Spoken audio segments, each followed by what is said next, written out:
What is up, Wise Take Nation?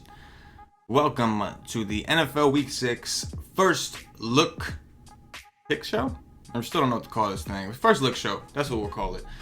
Trying to build off last week. Those of you that caught the previous video, my lineup review, if you haven't already seen that, do me a favor and go check that out. Went over some pretty cool stuff. Thought we had some really useful information. I'm gonna try to be more mindful of the YouTube chat for those of you that are watching live. Maybe we can, get some feedback from you guys as we're doing the show go along. I'll see what I can do. I'm gonna try my best. I know I'm not the best at incorporating the chat, but I gotta improve, right? Trying to improve in everything. Never satisfied. And the same thing goes for Week 6 for NFL DFS. Those of you that are subscribed with Wise Take, you guys know our work ethic. We work like animals. We try to do our best every single time. We try to bring it because that's what y'all deserve. If y'all are part of the Wise Take Nation, y'all come to us. You deserve the best, and that's what we try to deliver. Real quick, guys, those of you that don't know me, if it's your first time watching a video, my name is CK013. You can find me on Twitter at CK_013. That underscore is very, very important. It's a 0, not an O. And for those of you that aren't aware of where I'm from the Wise Take Nation. You can find us over at wisetake.com. I do recommend you follow the Wise Take Twitter at wise_take. We do give out free picks over there. Paulie D's been giving out some free NBA play of the day for the preseason. It's been awesome. I think yesterday was, I don't remember who it was, but John Wall. And John Wall went out there and smashed. He was like 7-1 on DraftKings. It was great. But you get all kinds of free info. Our premium content gets released there as well. And especially if you're considering signing up with the Nation, we get a lot of promo codes over there. So if you're looking for the deals and all that kind of stuff, then that's where you want to be. Make sure you're following us at wise_take. And if you want to just jump on in, be a part of our DFS community, you do that at wisetake.com. That's what you're going to do. You're going to, again, we do provide content, articles. We have live streams that are private. This is obviously a first look show on Saturday nights at 8 p.m.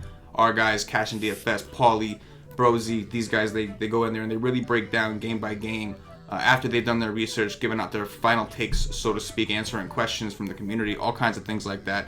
And of course, you're going to find my articles. I write a cash game article for DraftKings. I also write GPP notes, which last week smashed, hence the big win last week in Week 5. So we're looking to build on that. We're looking to continue.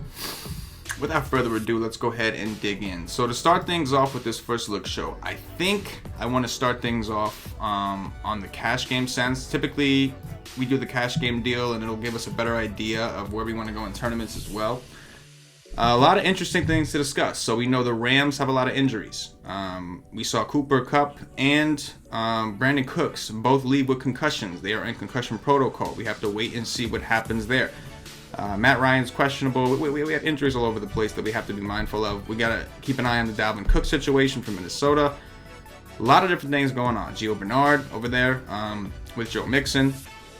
We did have, Jamar, I see your question, bro. I'm going to hit that up as soon as we get to that point, but that is a good question. So to start things off, let's start off with our quarterback, right? We'll go through and kind of talk about some of these guys. Matt Ryan, nut spot, right? One thing I want you guys to notice, the reason I wasn't so high in Atlanta is because they were on the road. So anytime you got a team that plays really well in the Dome, you got to be mindful of when they hit the road. Week 1, they played Philly, first game of the year.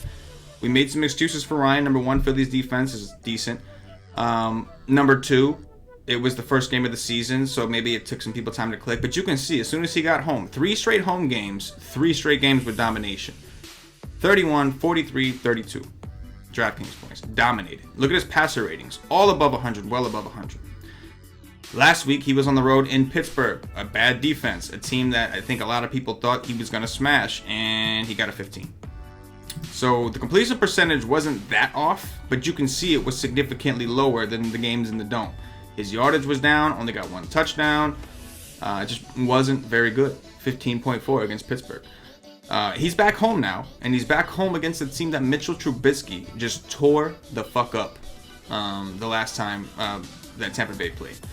So a couple things to consider. Matt Ryan, 6'8" in cash games. On FanDuel, if you can make it work, go for it. On DraftKings, I can tell you right now that's probably going to be too much. And I don't think we have to go there. So I think Matt Ryan's a nice tournament play. Maybe we'll try something with him in our tournament build. But for the cash game build, I'm a pass. Kirk Cousins, kind of the same thing. Like, it's great. The consistency, like you see. Again, look at Kirk Cousins. He's been having a phenomenal year. He did well against the Rams on the road. Played Philly, only got an 18. You know, Thielen still got there. There's still guys you can go to, just like how Sanu just got there against Pittsburgh. But just things to keep in mind. So maybe it was more so Philly's defense with Matt Ryan. I don't know. We'll see. I think it was more about a road thing. Obviously, it's easier to play in a dome. You got carpet. Your guys run faster. You don't have to deal with any wind or weather at all. No, nothing like that. Plus, when you're at home, you don't got to deal with the crowd, right? Like, the crowd's rooting for you. They're quiet when you need them to be, and they're loud for the opposing team. Whereas it's the other way around when you have a quarterback on the road. You're trying to communicate with your guys, and you got these fans like nut jobs screaming and yelling. It's kind of hard to focus. So, Kirk Cousins 6'7". Maybe for tournaments against Arizona. A little concerned about the blowout factor. I don't think Arizona's very good. You guys probably agree with me on that. What up, Danny? What's happening, bro? So yeah, in cash, no. Tournaments, maybe, but probably not. I have something else in mind for that game. Ben Roethlisberger, we know about his home and road splits. He's playing Cincinnati. He had a big game on the road against Tampa, but that's the key here of why Matt Ryan is such a good tournament play this week, is because Tampa's secondary is god-awful. Aside from that, we know Ben has some pretty severe home and road splits typically. So against Cincinnati, don't quite know, but don't want to do it for cash. Deshaun Watson, I think, is viable just because of what he's doing. I mean, he seems pretty consistent every single week. Him and Mahomes just seem pretty consistent, almost a lock to break 20. So I think Watson is acceptable. But at 6'4", it's going to make the cash build a little tough unless we have a ton of value. We have some value to discuss, but we don't know if those are locks just yet. But one thing about Deshaun Watson that's good in cash is the rushing yards. Look how often this dude runs. He runs. He had 10 rushing attempts against Dallas. But aside from that, look at this. 40, 44, 36, 41, 40 yards. Like, those are key for quarterbacks. Those are huge. And on top of that, he's throwing the ball 30 to 40 times a game. I think Watson is, I know it's Buffalo. Buffalo seems to be a lot better at home than they are on the road. I do think Houston kind of rolls him this week. But regardless, I think that Deshaun Watson is definitely a tournament viable play. Faux shiggity show. And I think if you can afford him in cash, I think it's fine. A little worried about the blowout. They might decide to run the ball because they're controlling. Buffalo is not a very good offense. But all in all, in tournaments, I think that Watson does make sense. And I think Buffalo could surprise us, keep it close. Houston's secondary has been awful. Their past DVOA rankings are just putrid. Andy Dalton, never a guy we like to play in cash unless we have to. If he's in the fives, I think it's acceptable. At 6'3", probably not. I do think Dalton is in play in tournaments as well. Don't get me wrong. We know he's got the big, he's got some sort of upside. A little worried about ceiling. 28 seems to be the highest we ever really see the guy go. But it's possible. He's got a good matchup against Pittsburgh. I'm not going to just say, oh, Pittsburgh's defense improved. No, I don't think so. I think they are bad. But I think John Ross has a lot to do with the way that offense works. When Ross is in there, he kind of spreads the field. He just goes deep all the time, and that opens things up for guys like Tyler Boyd, AJ Green, etc., etc. So I think he is another tournament option, not really in cash. Andrew Luck, I don't want him in cash. Cam Newton, normally a decent cash play, but well, to some people he is because of his rushing upside. My problem is that his floor seems a little bit too low for me to roster at 6'1". I think he's fine. I never have a problem with any rushing quarterback. Jared Goff's on the road against Denver. We'll have to get into that. Probably another tournament play. I do have concerns in playing offenses against Denver in Denver. Not that I think Denver's defense is vaunted. I think we saw last week against the Jets, they're not as good as people think. But I am a little concerned with the altitude. We see guys go over there and kind of struggle. They're gassed. Like, they're having problems breathing. The altitude's a real thing. Those of you that have never been, if you live at like a sea level place like I do in Jersey, and you go to Arizona or Colorado or some of those places that are in the altitude, go on a hike. That's all I ask you to do. Go for a little walk and see how difficult it is to breathe from walking. That thin air is some legit shit there. Phillip Rivers just hasn't really been doing it for us on a ceiling level. He's kind of been mediocre. Kansas City, he got there. That's Kansas City, one of the worst defenses in the league. So ever since then, it's kind of been a little bit of a disappointment, even in some of the nut matchups he's had. Cleveland's defense has actually been decent as well. I think this is the guy, and I think he's going to be pretty popular. I know we haven't seen a ton from Jameis, but he played Chicago, right? His first game, first of all, he didn't play a full game, right? He came in at some point once Fitzpatrick got benched. Second of all, you step into one of the best defenses in the game. It's not in Chicago. It's not exactly a great spot. But Jameis Winston against Atlanta. Atlanta's defense has been awful. We just saw Big Ben, the entire Steelers team, just destroy these guys. And on top of that, normally we like to take running backs against Atlanta. And this particular week, we don't have a lock set running back for this team. They have like a little bit of bullshit going on. That's what I like to call it. I like to call it bullshit. So at 5'8" on DraftKings, I think Winston is where I want to start. Tampa Bay secondary is awful, so I do want exposure to this game. I think there's a good possibility of a potential shootout. So at 5'8", I think we're getting a good price for Jameis Winston. Not a guy that's going to run a ton, but he has a little bit in him. We know that he's got some weapons there with Deshaun Jackson. He's got Godwin, and of course, he's got Mike Evans, who he loves to throw to. So I think Winston and cash is where I'm looking at this week, at least on a first look. We'll see if that changes, if anything opens up. When I come down here, I think a lot of these guys are decent tournament plays. Guys, even Baker Mayfield, again, a little concerned with the ceiling. But some of these guys I think are viable. You can discuss as you go lower. But I do think that Jameis Winston, because it's a high total game, I think it's probably going to be the highest total on the slate, I would imagine. I know it's something ridiculous. I think it's close to 60, something ridiculous. It's Atlanta. He's going to be playing in a dome, so he's going to get that same advantage. His receivers are going to be fast as shit also. So I think I'm going to start with him for a cash gamish build. In a tournament build, I would try to see what I can do, take some chances, try to get up to Matt Ryan, maybe.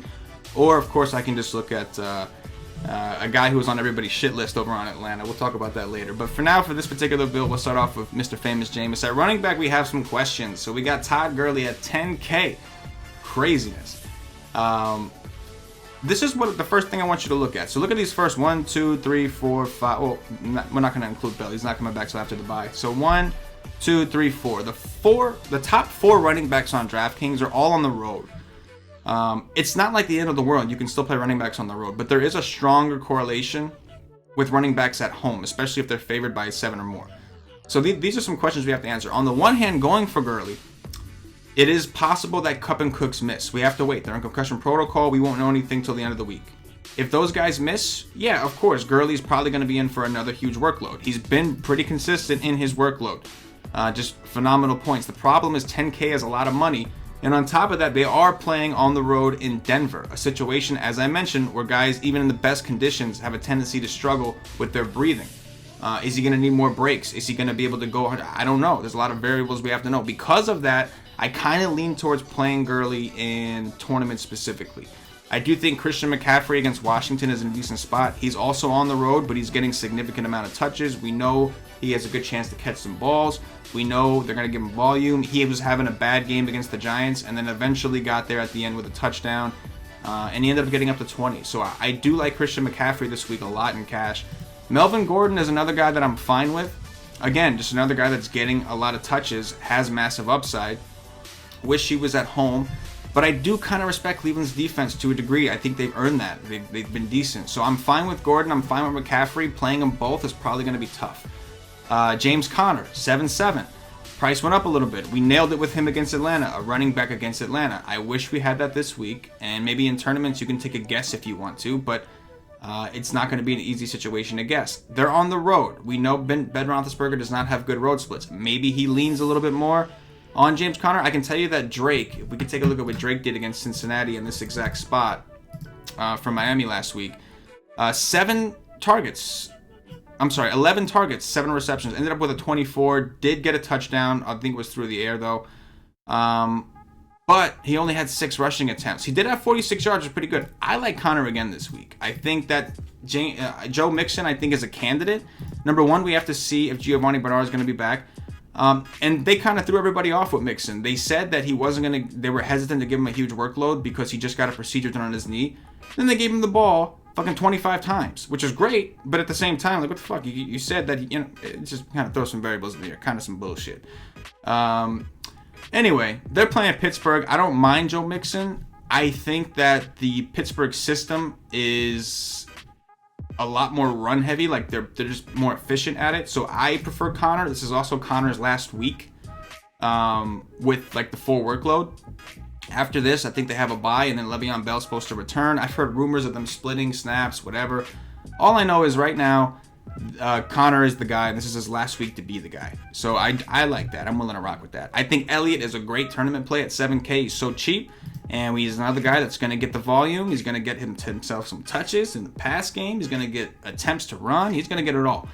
But he's playing one of the best defenses in the league. So I think that for now, 7K tournaments is fine. There's also a possibility Jacksonville leads that game, which could hurt Elliott's game script. I do think Elliott is somewhat game script proof, mainly because he does get the passes. And like he's really the only, let's be real, he's like the only real weapon they have. So at 7K, that's a really good price. I'm cool with that in tournaments. Yeldon's on the road against Dallas. Dallas's defense has been fairly impressive. I loved him last week at 5'6". Now he's 6'4". I don't think Fournette's going to play, so I think Yeldon is an option. I do think he's been playing well, but it really, really pissed me off that Jacksonville didn't want to give this guy the ball. He got 10 targets because they were trailing, but they would have never been in that situation had they kept feeding this dude the rock. 6'4", it's an option. I'm not totally sold on that. A lot of these other guys, tournament viable. David Johnson against Minnesota. I don't think I'm into that. This Dalvin Cook news is kind of big for me. If he does play, he's in a good spot, but we're concerned about snaps. We're concerned about workload. He's got a sore hamstring. He's coming back from an injury this year. But he's only 5'7". He's playing Arizona, a team that I don't believe is very good against the run. We did see Breida, before Breida got hurt, was having his way with that defense last week. So I think Dalvin Cook at 5'7", if he plays, is an option. But again, is he cash viable? I don't know. We got to see, because he may share some snaps with Murray. On top of that, they seem to give Murray more of the targets. Going down the list, we've got guys we can look at. Marshawn Lynch going against Seattle, a revenge spot. Some possibilities here. Seattle's defense was not good. Gurley just tore him up. 5'3", maybe. But again, it's a touch thing. Against the Chargers, I understand they were trailing, but you can see here, like, he's not game flow independent. There are situations, if they're losing enough, where he's not going to get enough touches. Only 2 targets, only 9 attempts. That's really not a lot. So for cash, it's kind of scary. The price is cool. In every other game, he got the touches. I don't want to discard Marshawn Lynch. I do think we can't look at him. Again, we saw what Gurley did. Seattle's defense is not nearly as good as it was in the past. And we know this. They just lost their captain of their defense too. So I think Marshawn Lynch is an option. I'll put him to the side for now. I do think he's an option that we could look at. Carlos Hyde at home. We like running backs at home. He's somebody that is getting the touches. I don't like the fact that he's not getting a lot of targets. They got Duke Johnson for that, and he does eat away at Hyde's pass attempts. But I do like the actual carry volume. So he's getting a lot of carries. Still got, 19 touches against Baltimore in a close, grungy game. In a shootout game against Oakland, he got 22 touches, but he didn't get any passing yards. So 4.9 is extremely cheap. I do think that Carlos Hyde is viable in this particular situation. I'm not afraid of the Chargers defense, especially with Bosa out. So I think Hyde is another guy we can look at. And then here's another question mark. Maybe more of a tournament play. I don't know. But Latavius Murray. I know guys don't want to hear about him. Last time he was chalk, he busted pretty bad. We know that Minnesota has been reluctant to run the ball. But if you look at the game script situations, they haven't really been in a comfortable situation. Maybe if they're comfortable here, they give Cousins and Thielen and these guys a little bit of a rest, and they let Murray go at it. In order to really rely on Murray, though, we need Dalvin Cook out. So if Dalvin Cook plays, can't do it. If Dalvin Cook is out, I think we can consider it. I don't know if it's a cash game play. I kind of prefer Hyde. But one thing about Murray is he is the guy they will throw to. We saw against Buffalo when they were actually losing, he did get 7 targets. Problem is he only got 2 carries. Minnesota is not running the ball, but I think it's because the game scripts that they're in. I really do. And obviously they have beasts that are catching. So we need to keep an eye on the Dalvin Cook news. I think that's something we have to keep an eye on. I did see a question up top. The first question of the day we had in the chat. Jannar says, first question, CK, can I trust Chris Carson and cash? Let's take a look at that real quick. So I did do some digging on these guys. Carson played in 58% of the snaps. At 4-4, I like the fact that they're running. Seattle has clearly made it their prerogative to run the ball. I do. But in a cash game scenario, he's not really getting targets. He does have, what's his name back there? There's another running back. Mike Davis, who is potentially taking away snaps, taking away carries. So in cash games, it kind of worries me. They're on the road. It is very possible. Oakland does play better at home. It's possible Oakland jumps ahead and they're forced to throw a little more. They caught everybody off guard last week because I think everybody expected the Rams to be blowing them out, and that wasn't the case. They kept the game very, very close and competitive, and they were able to run the ball because of that. So Carson I like in tournaments. In cash games, I don't know. I kind of prefer Hyde because I think he's getting more workload. It's tough. If Murray's the only guy, I know this is not the optimal answer and probably the wrong move, but on my first look, I'm Latavius Murray against Arizona only because I've seen running backs have big games against Arizona, and I understand the Bills caught us all off guard and they just destroyed Minnesota. I just don't know if Arizona's capable of that. They do have David Johnson, but even David Johnson, they're not using him the right way. They're just not. You need to be he needs to be your entire offense. I don't know why David's, look at Johnson. He needs to be your entire offense. Giving him 18 carries and 3 targets is not enough, man. Feed this dude. He's one of the best backs in the game. Please, feed this dude. They just don't want to do it. Tough matchup anyway against Minnesota, but that's what we thought with the Bills, right? So there's a lot of different ways we can go, man. It's tricky. I think for now, I'm going to plug in Hyde for now. At least he's at home. I am very, very tempted, though.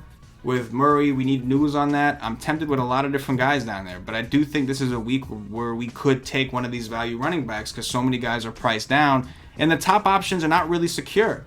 They're really not. You got a bunch of guys on the road. So for this particular example, again, it's just a first look. Let's go with Hyde. He's 4'9". I think Lynch is interesting. I think a lot of these guys are in play. I don't like the targets. Again, that worries me a little bit. But right now, without news, let's just go with that to keep the build easy. Moving on to receiver, let's find our value. So for value, there's one clear guy that stands out to me, and he plays for the Rams, and his name is Josh Reynolds.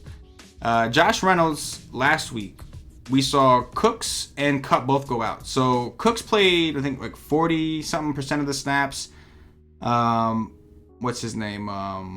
Reynolds played 55% of the offensive snaps. And that's because they had Cooks go out and then they had Kupp go out. But Reynolds played 55, I think I wrote down? 55% of the snaps. If Cooper Kupp and Brandon Cooks are both out, they both got to be out. But if they're both out, Josh Reynolds just seems kind of very similar to the Valdez-Scantling situation. They're on the road. You got Gurley to consider. You have Robert Woods to consider, who played 100% of the snaps last week. But for value, I think Josh Reynolds would be that guy. He's definitely, like, again, he played 55% of the snaps. And Cooks played like 45%. So, like, they didn't get hurt. Like, they played in a lot of the snaps before they got hurt. So I would imagine if both those guys are out, if one of them is out, we're a little worried that it's a Scantling situation from 2 weeks ago where he didn't do dick. He played in a lot of the spots, a lot of the snaps, but he didn't do nothing. If they're both out, this guy's going to have to play a lot. And I think he's actually decent. I mean, you can read his DraftKings profile. He did get 3 targets, got 39 yards. Not a ton, don't get me wrong, but they were also handing the ball to Gurley a lot. They were using Cooks. It was just a weird game flow. If they're actually planning to use him properly, I think Josh Reynolds, again, we're waiting on injury news. That's kind of the problem with this slate is we have a lot of variables, kind of like last week. We're waiting on Green Bay's news. But I think Reynolds is the clear value play. As far as tight ends go, tight end is ugly. We always talk about how ugly tight end is, right? This week, it is the ugly of all uglies. When Eric Ebron is your most expensive option on DraftKings at 5'4", it's just not a good time for anybody. It's really not. In a tournament build, you can get a little funky, get a little different. In a cash game build, there's really one guy that stands out. 2 guys I think that stand out to me in that mid-tier range. Number 1 is David Njoku at 3'8". 11 targets last week. Progressively, since Baker Mayfield took over this offense, it's been progressively going up. I do think Njoku at 3'8" is acceptable. We talked on the show the other day, yesterday I think it was, on the review show about how young quarterbacks typically lean on their tight ends more because it's an easier throw. They're next to them. It's like a security blanket. Them running backs, they're like security blankets. So I do think Njoku is definitely reasonable. And 11 targets against Baltimore, I know he only caught 6 of them, but 11 targets, we saw the same thing happen with Ebron, right? So everybody played him when Doyle was out the first week, only 5 for 11. Second week, still 5 for 11, but now he got double-digit points. You're okay with that. And then finally, that third week, the targets were just insane. So I do like Njoku. I think the other guy you can look at is Cameron Brate. I know the targets haven't been there, but they just lost O.J. Howard. So from what I understand, O.J. Howard is supposed to be out. He's the lead. Brate is going to be the lead tight end. We already have Jameis Winston, so we have a little bit of correlation here. You can see only got 4 targets, but Winston hasn't been there. I can tell you right now, Winston uses Brate a lot more than a guy like Fitz would. We saw it last year. So I think Brate is acceptable because the matchup is good. It's Atlanta. They're terrible. Double digit. You got a touchdown in both of these games. No O.J. Howard. He's going to play a shit ton of snaps. But I do kind of lean towards Njoku. I mean, 11 targets, hard to argue. The problem is we don't have a huge sample with that. But 7 targets at 11 targets, I kind of like that. So for now, we'll go with Njoku. If we have to change it, we will. Defenses, I'd love to get a hold of the Bears defense against Miami. I know they're on the road, but I mean, they've just been so damn good. I'd love to see if I can get a chance to play them. I do think in tournaments, the Miami defense is worth looking at. I don't think we're going to see the test. But Trubisky on the road this time, not playing against Tampa. I'm curious to see how he does there. But for now, let's see if we can make it work with the Bears D. If we have to come off that, we will.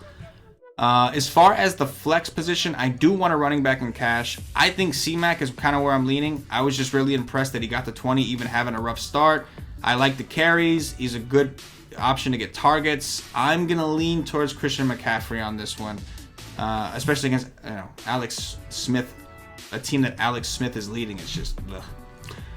So we got 61.50. Let's see what else we can find. We could look at Landry. The targets are great. I know the production hasn't been all the way there, but the targets are great. He's only 6'6". And when you look at some of these guys, like you're looking at guys like Antonio Brown, double-digit targets. You're looking at Thielen, double-digit targets. Mike Evans is a guy you could plug in, double-digit targets for the most part. And we know that Evans is typically leaned on pretty heavily by Mr. Famous Jameis over there, so that's something to keep in mind. Julio Jones, this is the tournament play this week that I think is on everybody's mind against Tampa, an awful secondary, but the targets have been a little too inconsistent for cash. But my point is all these guys up here, D-Hop, obviously, double-digit targets. They're all getting double-digit targets. So we're getting a chance to get a guy getting double-digit targets at only 6'6", against the Chargers defense that hasn't been that good, and he's going to be at home where his quarterback should play a little bit better. So Mayfield is trying to get Landry the ball. He hasn't been the most successful at it, but he's trying to. I like to go for volume. I like to look at opportunity.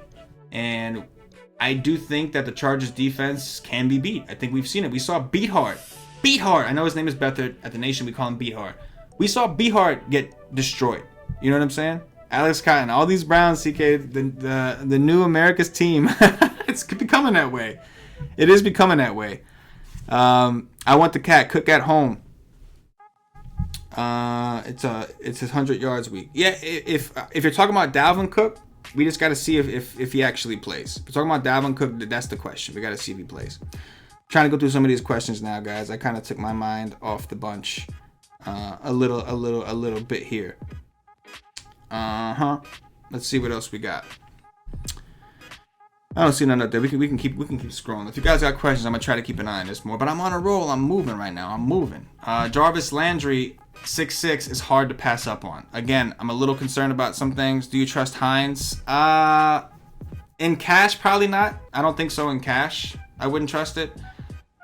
In tournaments, I think a lot of those guys are viable. I think that value running back tier is fairly deep, and I don't think the top tier is that loaded. So I do think that a lot of these value backs this week in tournaments are going to be in play. So if we go with McCaffrey in that flex spot, that leaves us with like 5'7". There's not a ton in cash that I like in this range. There is one guy who stands out, and like to fix this, it's very simple. Like what I'd probably do is I'd probably get Boyd. Honestly, I'd probably try to get Boyd. I want Ross to be back to go to Boyd. But Boyd did still get 7 targets. He didn't get the 15 he got against Atlanta, but he did get 11 targets. I'm sorry, 7 targets, my bad, against Miami. So the targets were there. He got an 8. That's his floor. I can live with that. So I'd like to try to get, realistically, I would try to get Boyd and then come down off the Bears defense and try to settle for someone down, maybe like the Ravens, right? I can live with that. So like this lineup in cash, I could live with this for a first look. Maybe I make some upgrades as the week goes on. Maybe we hear some news that opens other things up, but I can live with this. If you don't want to commit to having 2 Browns, I'm okay with that. We talked about Cameron Brate. You can plug him in instead. If you really want to go with Njoku, maybe we come off Landry and we look at like a Will Fuller. We look at an Emmanuel Sanders or something like that. Will Fuller does seem like something's wrong with him though. So we can, Coty's a whole other thing we can talk about. Coty's a whole other thing. Yeah, like I want that cat, Lynch for Seattle. That's another guy you can potentially look at as a replacement for Hyde. But right now we have way too many Browns. So what I think I'm going to do is I'm going to plug Brate in here because I think, well, there's another option. If you go to Brate, you keep Hyde. Now you're looking at Robert Woods, who should get a good amount of work against Denver. I know he only got 7 targets, but he played in 100% of their snaps. If those injuries are there, he's another guy you can certainly look at even against Denver. I'm not afraid of their secondary. So there's a lot of different ways we can go on the first look. We got to see as things progress and open up. Again, having Hyde, Landry, and Njoku is way too many Browns for a cash game. Like at the most 2 guys. Even this, the Rams and Woods, you almost want to find a way to get Goff for 200 more at that point. So for this example, we'll go with 2 Browns. We'll plug in Landry in the spot here.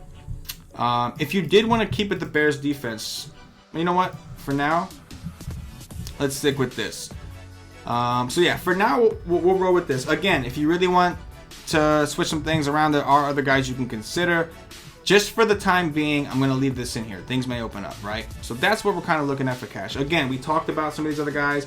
Hyde, Landry, and Njoku are too much. I would like to get Njoku. I'd probably try to find a replacement for Hyde or Landry in that case. From a tournament perspective, there's a couple guys I think we can look at that are a little bit different. One of those guys is John Brown. It's Tennessee. Dude got 14 targets against Cleveland. That is ridiculous. Only caught 4 of them. Wasn't the most efficient. But in tournaments, you know, the efficiency is not what we're worried about. The volume is what we're worried about. So John Brown at 5'5". That's just one guy I wanted to point out to you guys. 14 targets against Cleveland. And on top of that, his targets outside of week 1, where his team just destroyed Buffalo, his targets have been relatively consistent in that they're fairly high. Even 7 is a pretty good amount. We just saw Boyd get 7. And John Brown has big playability. Most of his balls are deep balls. So I prefer them at home, where Flacco can throw comfortably. But it's not the worst thing in the world. Scary. Tournament only. Rest assured. Now let's see if we can build a quick tournament lineup. I'm going to try. Yeah, CK Cross. That's right. Holding it down. That's right. 7. I see you in the MG. I see you, MG, with the 7s. I see you. Lockett is a solid play. Yeah, I think Lockett is a nice tournament play. I made a big mistake by choosing, what's his name over him? Look, they're running the ball a lot. That's their deal. They're running the ball a lot. And if they weren't, these targets would probably be doubled. But they're running the ball a lot and they're doing it successfully. If they fall behind, they're going to have to throw, and he's been using Lockett pretty well, especially with the deep ball. He caught 2 deep passes. That was really, he got 3 receptions. That's it. Got to 19 because one of them was a touchdown and the other one was another deep pass he caught. I really don't think it's the worst idea. For a tournament build, now, yeah, Baldwin did suck. He sucked a fat one. If I wouldn't have made that mistake, I'd have been in a better situation. I can tell you that. Looking at this, Matt Ryan, I really would like to find a way to have at least one lineup with Matt Ryan. I expect him to be very popular. He's not sneaky. Nothing like that.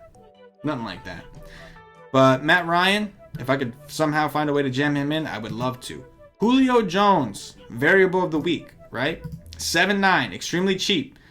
He hasn't gotten the amount of volume that we are used to, and he hasn't been that efficient either. However, he has still managed to put up double-digit points in every single game. Against Cincinnati, he got like 70 of these yards at the last drive, similar to what happened with Ertz. But Matt Ryan, Julio Jones, got to take a shot.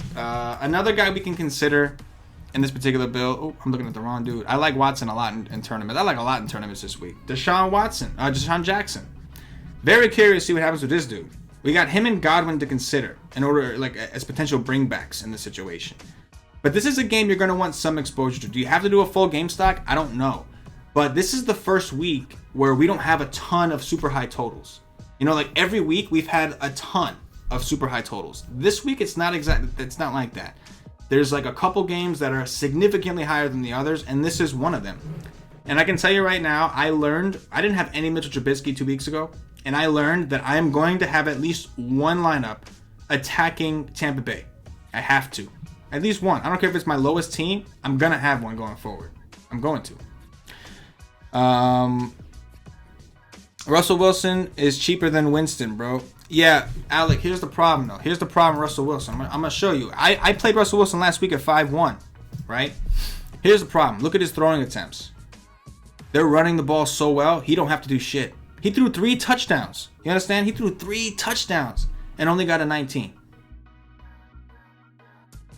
It's scary. And like when you look at a guy, his floor, he played Arizona, a bad team, and he got an 8.98. That could crush you in cash. That can literally destroy you in cash. So I'm with you, man. Like, I actually think that Russell Wilson is an option in tournaments this week because if Oakland does jump ahead, if Carr does get this team to go ahead of Seattle, and I know perception is really high right now. People are probably going to bet on Seattle over Oakland. I don't think that's a good bet. If Oakland does happen to take the lead, they're going to have no choice but to throw. And then we might see Wilson get there. But in tournaments, if this game does happen to stay even close, Seattle has shown us they're going to run the ball. They've shown us that. They're going to run the ball. The difference is when you look at Tampa Bay, they don't really have serviceable running backs. Like in tournaments, if you want to take a chance on one of these guys, you can. Ronald Jones got 10 rushing attempts, but hasn't played before that, right? Peyton Barber, only 3.5, 7 rushing attempts, 2 targets. Like these are guys you can consider in tournaments, but they're nothing more than flyer plays. But it's a great spot against Atlanta. You know what I mean? Screw Wilson, I'll take Winston this week. Listen, Alec, I think you're on the right track. I know, you're trying to save some money at quarterback and cash. I'm with you. But we also got to take the guys that are going to put us in the best position. And I'm very worried with the volume that Russell Wilson is throwing. It's just not enough. But yeah, guys, in tournaments, there's a lot of way to go. For this particular build, like I said, we're going to try real quick and see if we can throw together some of this action. We'll go Julio Jones. I saw somebody mention Hooper. I don't like to chase points. And Hooper is kind of a chase this week. He got 12 targets against Pittsburgh. That's kind of a chase, but that does kind of open up my eyes to this guy. Tournament only. Don't scream on me. Tournament only. I know he only got 2 targets last week, but Croft is hurt, right?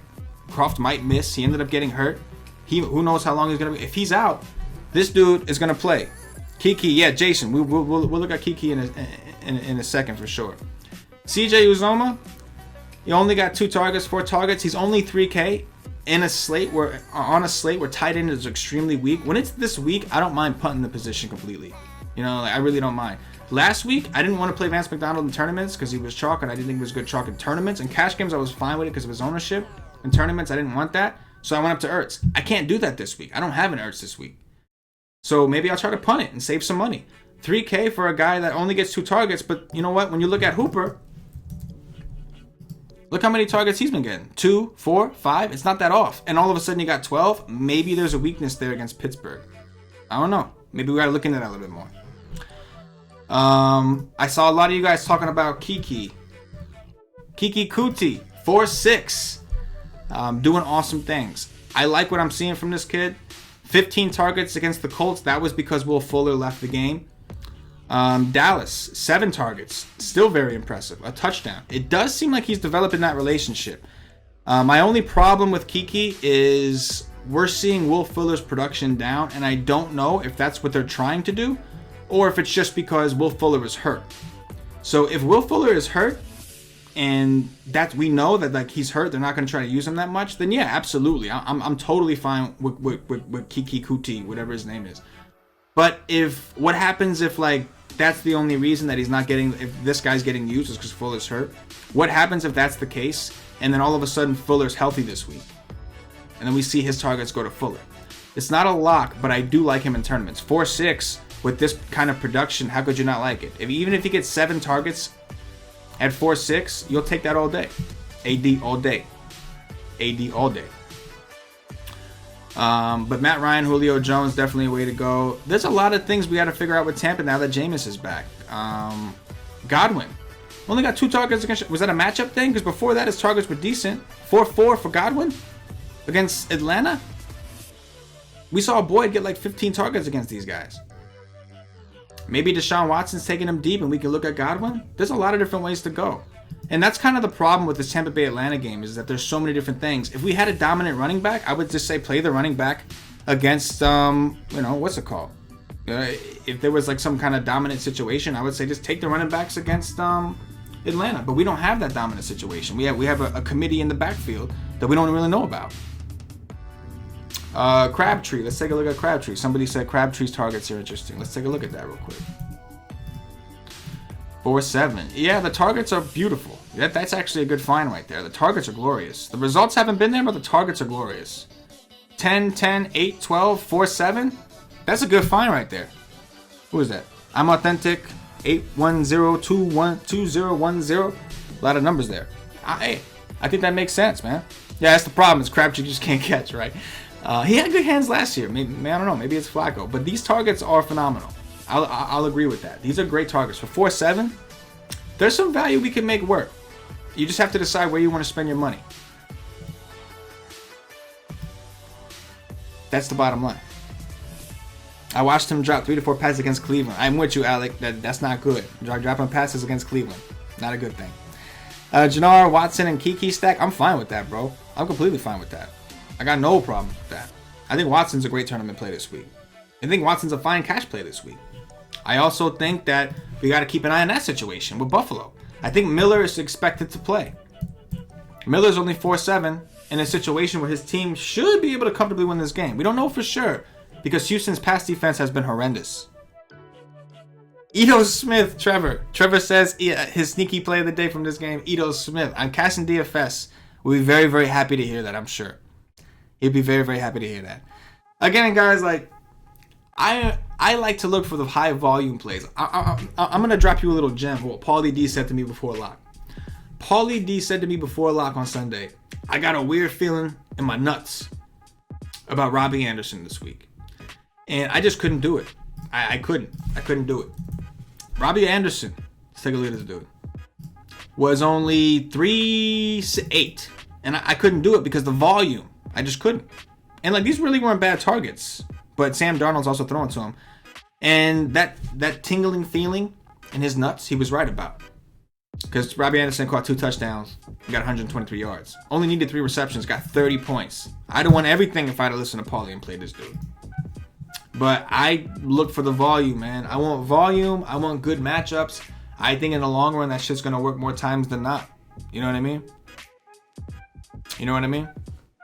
So that's kind of what I'm... Flacco elite. Oh, I don't think so. I think that Flacco has more weapons this year, and he's been a lot better this year for sure. Flacco's another one. Look at the pass volume. Tennessee's defense has been pretty decent, though. Tennessee's defense has been pretty decent. I love the Ito Smith. TJ Yeldon is the lock. I'm authentic. I don't know, man. Dallas's defense has been actually not bad. But I will give you this. With Lee, I think his name is right. I can always forget his name. Dude's always hurt anyway. You know? If he's out again, which I'm not sure what that situation is right now.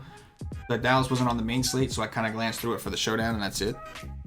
Something to consider. There's a lot of good plays out there. This is a great tournament week. There really is. There's a lot of good tournament plays. And there's like random value everywhere, right? We talked about Landry in the 6-6 range. We already know these top guys are going to get their targets. We talked about Landry in that range. We talked about, like some of you guys mentioned Crabtree, which I thought was a good find. We talked about John Brown and his targets. We talked about, what's his name from, what's it called? You know what I'm talking about. God damn it. Kiki, right? We talked about his targets. A lot of different ways to go. T.Y. Hilton's going to be out. We've got some of these cheap Colt receivers. Very, very tough to go there other than that. But, we've got Godwin to consider. We've got a lot of different guys all over the place. And then at running back, it's the same thing. Like I said, none of these top options look to me like dominant for sure locks that I have to jam in like there was last week for me.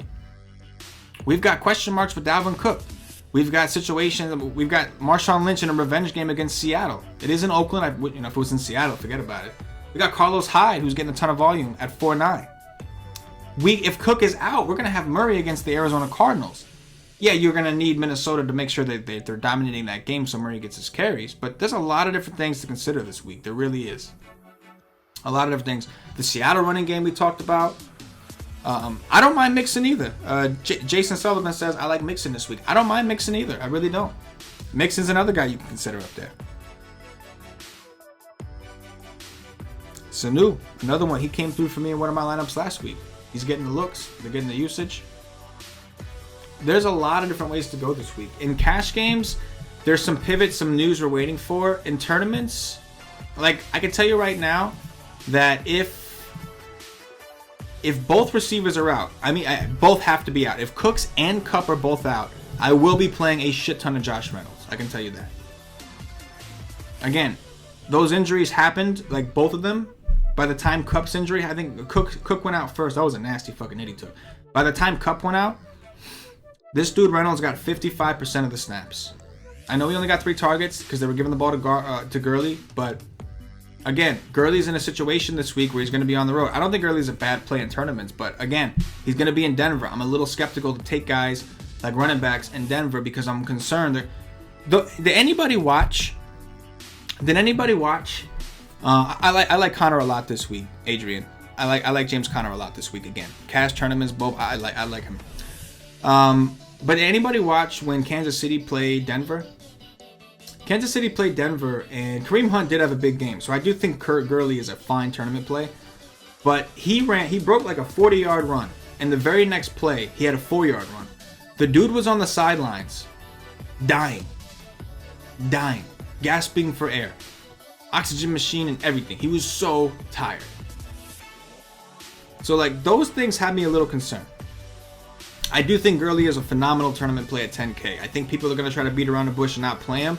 And the thing about Gurley is, like, as you guys pointed out, we do have value in various places this week. Let's just try to make Gurley work real quick. So let's punt the defense. I'm going to go with the Dolphins. Again, I'm just plugging some shit in real quick. Let's go with,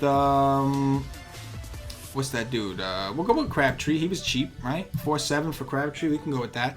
We'll take this Rams dude that we talked about was cheap, right? Do a little correlation with Gurley. Just hope that Rams offense does what it always does and dominates. Tight end. We're probably going to have to go a little funky at tight end or at least punt it. We can go in Njoku here just for examples. I think everybody likes Njoku this week. Now we got some things to work with. So I'm not going to be able to play Connor in this build, obviously. I could if I got rid of Julio Jones and went to a cheaper option. And I would really like to have some kind of bring back with Tampa at some point here. But I kind of like what I'm doing already, man. I don't know. It's tough. When you play Matt Ryan, it's tough to get away from Julio. But say hypothetically I did get rid of Julio and I went to a Sano. Or even maybe a Ridley. Ridley's 6'3". I don't love that price. The targets don't justify the price in my opinion. But they're home. Probably look to him in the red zone. I think he's in play. Then say we go back to a Hyde. We got 7-7. 7-7. Those of you with the nation know what that means. Ezekiel Elliott in the flex. I can rock with that in tournaments. Right? So you can make it work. There's value. There's enough value everywhere. There's enough value at receiver, enough value at tight end, enough value at running back that you can really make work whatever you want to make work. I got the most expensive quarterback. Yeah, I would probably like to find a way to fit in Julio Jones if I could. I do think Julio Jones is going to smash, but I understand he's killed a lot of people recently, so I'm not going to push the issue with that. I'm not going to push the issue. But all right, guys, that's going to do it for this week. Almost up by an hour again. Why not the Ravens again? Jet running back just killed Denver. I don't know, Keith, I'm with you. I'm with you 100%. I think Gurley is a fine tournament play. But number one, he is expensive as shit. And we do have other running backs to consider that do get reasonable volume, like James Conner and some of these other guys. And number two, again, like home and road splits are a thing. It does matter where you play. When you have a team that's not so efficient going, like for instance, the Bears, right? The Bears did very good against Tampa Bay. I honestly, and look, if you're a Bears fan, this is not a knock on your team. I don't think Trubisky and them would have did as well if the game was in Tampa. It's just more comfortable to play at home. The crowd is in your favor. They're very, very loud when the opposing offense is on the field, so they can't communicate, and they know when to keep quiet when their home quarterback's on the field, so they can communicate. It's a familiarity thing, being cheered versus being booed. Like everything goes into account. It's a lot easier to play at home. So these things matter. My concern, I'm not saying Gurley is in a great spot. I'm not saying that Gurley's not in a good spot. But what I'm saying is, there are some concerns. I'm sure Gurley's in phenomenal shape. He's been a workhorse for this team. But there are some concerns with the altitude. Again, I was a military brat growing up. I've lived all over the place, right? My father was in the Army pretty much my entire childhood. I've lived in El Paso, Texas. I live in Jersey now. I've been in the different zones between being down low and then going to altitude. It makes a huge difference on your breathing. It makes a huge difference. So I'm not saying Gurley won't get the volume. I'm sure he will, especially if those injuries are out. It's great for Gurley. All I'm saying is I prefer Gurley in tournaments only because I would hate to pay 10K for a guy if I didn't have to. If Gurley went for 30 and C-Mac went for 25, I'm okay with what I got from the discount. I'm okay with that. You know what I'm saying? I'm fine with that. That's really all I'm saying. Yo, I'm with you, bro. I love Gurley. I had Gurley in my Russell Wilson lineup. He helped out a ton. He was a big part of my week too. But I think that I prefer Gurley in tournaments because he's expensive and he's going to force me to play other guys who are not necessarily cash viable. That's really my concern. But I'm fine with it, bro. If you can make it work comfortably in cash and you can, without sacrificing too much of your other positions, if you can fit Gurley in a cash game build without sacrificing volume anywhere else, I'm okay with that. But if you are paying 10K for Gurley in cash, and that forces you to play a guy that's getting 3 or 4 targets a game at a receiver slot, and you get a 0 or you get a 3 or a 4 from that receiver, is Gurley going to outscore the field enough, right? Like, look at Gurley. Todd Gurley got 33 points last week. Phenomenal. He was outscored by Connor, right? The difference between his 9.4 price, Yeldon at 5.6 last week, got like, what, 25? So does that justify it to you? You paid almost half the price for Yeldon, who got you a lot more than half the production. You see what I'm saying? I'm fine with Gurley in cash. I think his floor is incredible. I'm fine with it if you can make it work everywhere else. If you can make it work everywhere else, I got no qualms, man. Do it. If you can do it, do it. But if you can't, I think there's other ways you can go. With that said, Nation, that's going to do it for me today. This was a lot of fun. You guys are a lot of fun. I like incorporating the chat, man. It's nice having you guys talking to me, so I'm not here just talking to myself. Do me a favor, guys. I'm really trying to make a push and get our likes up, get our views up. We're really trying to make this thing work, man. That's why I'm trying to do these videos for you guys each week. Hit that like button, man. Tell your friends about us. Go out there and spread the word of the nation, man. Like, we do have premium content. I recommend you guys get over there. Our Slack chat is one of the best features we have at the site. We got content for you. We got articles, all that good shit. Private live streams after everybody's done their research, all that good shit. We got great staff, man. Cash and DFS, Paulie D, Patio Joe covering FanDuel. Like, great stuff. I recommend you check us out once again at wisetake.com. Follow the Twitter at wise_take. We do get some free stuff out once in a while over there. We do promos over there. Even if you're not, listen, if you don't have the money, you can't afford to be a subscriber, we still appreciate your viewership. We still appreciate you rocking with us on these free shows. And we do a lot of free content. We put out some pretty good stuff. Our NBA podcast, one of the best podcasts out there, bar none. And we're going to start that up next week. NBA's coming. We got stuff everywhere. You know, so we appreciate everything you guys do. Those of you that are with us and are part of the premium subscribers, premium package, we love you all to death. Those of you who aren't because you can't afford it or you just can't make it work, we appreciate your viewership anyway, man. We really do. You know, everybody. The Wise Take Nation is so big. It's large and in charge. So help spread the word. Do us a favor, man. Share the video. Like the video. We're on Twitch, Twitter. We're on everything. You know, this particular show is not considered a podcast, so I don't have it on Podbean, but our podcast goes on Podbean. We do the podcast 5 days a week. We do a lot of shit, man. Yeah, Alec, NBA podcast is the GOAT. Yes. Agreed. But anyway, guys, you know what it is, man. Like the video. Subscribe to the channel. We're trying to make this thing grow. We're trying to be big, and I think we deserve it. I think we work hard. I think that we provide some of the best content you can find out there. Our guys work like animals. And, you know, we're going to keep doing it for y'all. We're going to keep doing it for y'all because we love what we do. We love the industry. We want it to grow. We want it to be successful. And, you know, we want you guys to win. We genuinely do. Any one of our members will tell you, we genuinely want our guys to win. If you guys do not win, we don't expect you to keep playing. And we want you to keep playing because we want the industry to grow and get bigger and create more opportunity for everybody. We want you guys to win. I promise you that. I promise you that. We want you to win. I wouldn't be doing these shows, these first look shows, review shows, all this shit, if I didn't care. But all right, Nation. I'm gonna get up out of here. I appreciate y'all, man. Make sure you subscribe to this channel, like the video. There's more free content coming. We got Joe and Paulie's NFL podcast coming up this week. Next week, the NBA podcast starts back up. Super excited. Check us out at wisetake.com. You guys, if you want to talk to me, you can find me on Twitter at CK_013. I'm gonna get up out of here. Appreciate y'all. And the members go Offington. Yes, Mitch, MG. MG is that dude, man. One of our favorite members over at the Nation, man. He's all about the Nation, uses the lingo, everything, man. It's phenomenal. Offington, yes. The Nation goes Offington. Yes, we do. We have a lot of fun. But, all right, I appreciate y'all. Alec, everybody, man. All you guys. Trevor, I see all you guys in the chat. Keith, I appreciate every one of you. Jannar, man, you guys were great, interactive. I appreciate you guys. And, you know, if you don't, I'll see you next week for sure. I don't think there's anything else on YouTube I'm doing this week. But I'll see you next week for sure. Patio Joe and all that. I'll be around. You guys know I'm always around. I'm involved in every little bit of content we do here in some way or another. Because this is my baby. And, you know, take care of my baby. For myself, the entire Wise Take Nation, as always, I love y'all. And good luck. Yeah.